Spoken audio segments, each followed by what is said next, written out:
Maka sangat aneh, ya kan, sangat lucu bila kitab-kitab tasawuf yang tingginya disebut kitab yang sesatnya, sangat lucuan. Atau disebut bukan nyonyan tabut bisa menyesatkan orang awam, atau yang pegah cik hanjet bud dilarang bud ju. Padahal itu bagusnya dikaji. Iman, Islam dan ihsan. Maka daripada kajian iman, pembahasan tentang iman, penjabaran tentang iman, maka lahirlah, muncullah karya-karya ulama tauhid, atau juga disebut para mutakallimin, dikarang oleh para ulama, mulai daripada kitab yang kecil-kecil sampai kepada kitab yang tebal dan kitab yang tinggi-tinggi. Kalau di pesantren kita baca matan Sanusi, itu kitab akidah Ahlus Sunnah wal Jamaah. Juga kitab Tijan Darari, Kifayatul Awam, Ummul Barahin, Dusuki, dan banyak lagi. Yang Bandung karya-karyanya ditulis oleh para ulama hanya untuk menjelaskan makna iman, itu penjelasan tentang iman. Maka di sini ke tanya tertutup Pak, sifat yang wajib ba Allah, sifat-sifat yang mustahil ba Allah, dan harus dari situlah kita mulai memahami agama.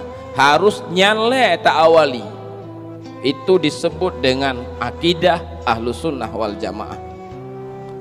Itu penting ya, saya tekankan, karena kita orang MPTT ini dituduh sudah merusak akidah Ahlus Sunnah wal Jamaah. Le tengku-tengku di Aceh ya. Maka harus dipahami. Padahal tayo tabut kitabnya mendu. Tip malam Selasa tayo tabut sifut 20. Tiap malam Jumat kami baca kitab Aqidatun Najin, wujud, qidam, baqa dan sebagainya. Itu dia Pak. Jelas berarti masih Ahlus Sunnah wal Jamaah. Baik. Lalu dalam uraian tentang Islam, rukun Islam tadi, maka muncullah karya-karya ulama ilmu fikih. Maka muncullah umpama dalam mazhab Syafi'i saja, itu karya daripada Matan Takrib, Bajuri, kitab I'anatul Talibin, Mahali, Fathul Wahab, Tuhfah, Nihayah, dan masih banyak lagi. Juluah makin malam makin gak tabunan. Makin tak kuasai makin bagus. Itu masih dalam mazhab Syafi'i. Dalam mazhab lain begitu juga. Ada yang mulai dari dasar sampai kitab yang paling tinggi, itu Bandung menjelaskan soal Islam. Disitulah kita baca tentang air mutlak, cara berwudu harus pakai mutlak. Dijelaskan makna mustakmal, yang makna najis, itu harus dipahami. Munan hanasah wudu, syarat berwudu, syarat mandi. Baru dibahas tentang salat, rukun salat 13, niat, berdiri, Fatihah dan sebagainya.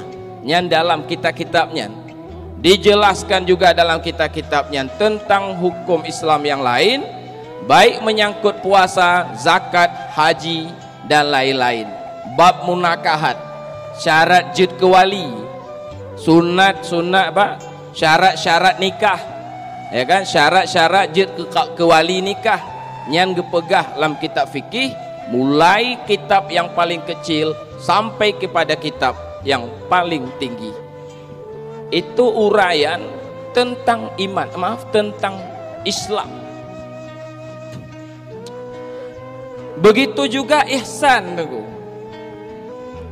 Para ulama untuk menguraikan tentang ihsan, maka gekarang cit le para ulama kitab-kitab soal itu. Lagi bunuh cit, mulai daripada yang paling kecil sampai kepada yang paling tinggi.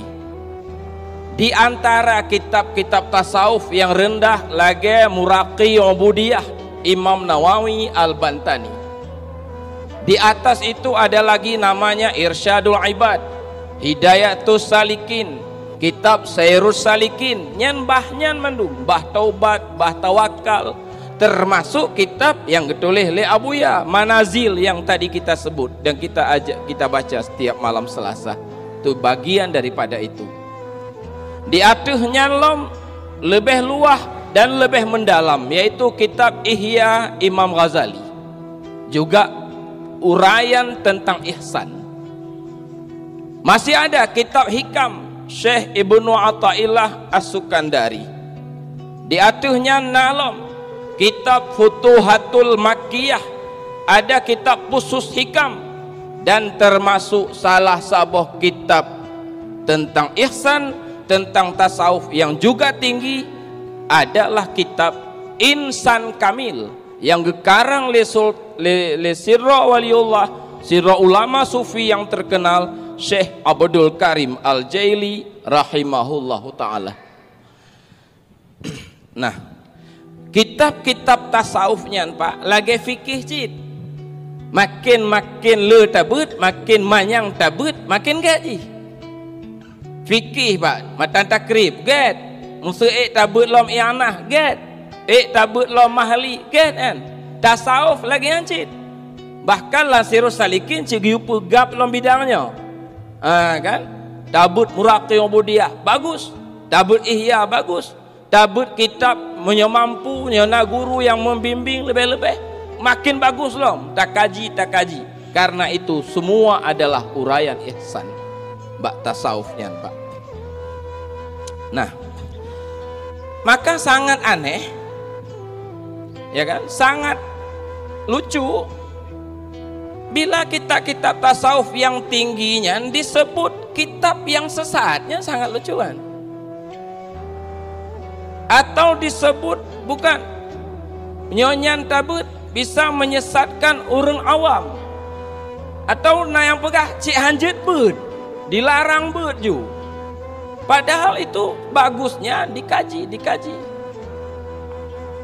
Bahkan Pak dalam sebuah kitab tasawuf, bahkan dalam kitab Sairus Salikin sekalipun, yang kitab yang kaya berlanggampung menyokana dasar-dasar ilmu yang get kajinya mentang ju, you baca ju, bukan dilarang. Nah,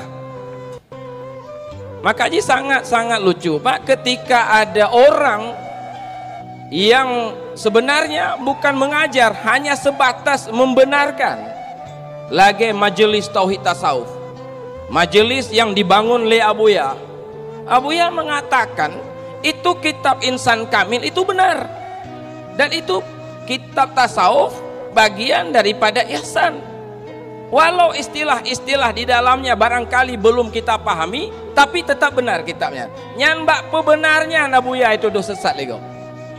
MPTT dituduh sesat lego. Dituduhlah merusak akidah Ahlussunnah, dituduhlah menyesatkan orang awam, lempar batu. Wate yang dekat Pak, wate takat bate, ada motor tanya awak muratib, lagi awak takat, awak murtad, takat. Awak murtad, makin bahaya takat. Sayu ba anak miknya ni apagahnya. Nyo yang sedang terjadi di Aceh. Nyo lon awak murtad, walaupun seumbuk no kati puluh tahun. Itamong lang kelompok nyancit. Coba bayangkan Pak, ya kan? Padahal nggak ada yang sesat. Lon katre bergabung, antam pernah lon kalau nurung sesat dalam MPTT, gara-gara MPTT. Maksudnya yang lon kalon hana ibadat li, hana semayang li, meninggalkan syariat, hana but fikih li, itu antam pernah lon kalon. Dan menyona, anak payah perle orang lain lawan keroju lon. Anak perle tuku-tuku ya lawan. Saya juga akan melawan kalau saya lihat ada penyimpangan. Yang mbak pu betulnya Pak. Mbak pa betul dhamir huwa kembali kepada insan itu ditulis oleh Karim Al-Jaili. Gepegah le Abuya itu benar. Itu tauhid hakiki. Karena tauhid Pak ada sebatas ilmu, meyakini ada Tuhan bernama Allah, tetapi tak takut hana, tak malai hana, tak cintai hana, bahkan berani hana tak semayang. Yang tak tanya bawa muda-muda yang hana semayang, so Tuhan dek Allah cik jawaban cik. Berarti itu tauhid dasar namanya, itu namanya akidah. Tetapi bila truk bak makam ihsan, anta budallah ka'annaka tarahu, lage-lage gata melihat Allah, melihat perbuatannya, melihat sifatnya, melihatlah wujudnya, gadohlah sifat tanya dalam sifat Allah. Kontanya yang menghendaki, Allah lah yang menghendaki. Gadohlah perbuatan tanya, kontanya yang berbuat pada hakikatnya, tapi adalah perbuatan Allah. Wujud menancit lagi pegah le Tengku Syarifuddin Muno cukup bagus. Wujud hakiki itu adalah wujud Allah. Wujud ketanyanya adalah wujud bayangan, wujud limpahan daripada wujud yang hakikian. Yang terlihatnya Pak, fanalah perbuatan tanya, fanalah sifat tanya, nyan geken tauhid hakiki, nyan geken tauhid tasawuf.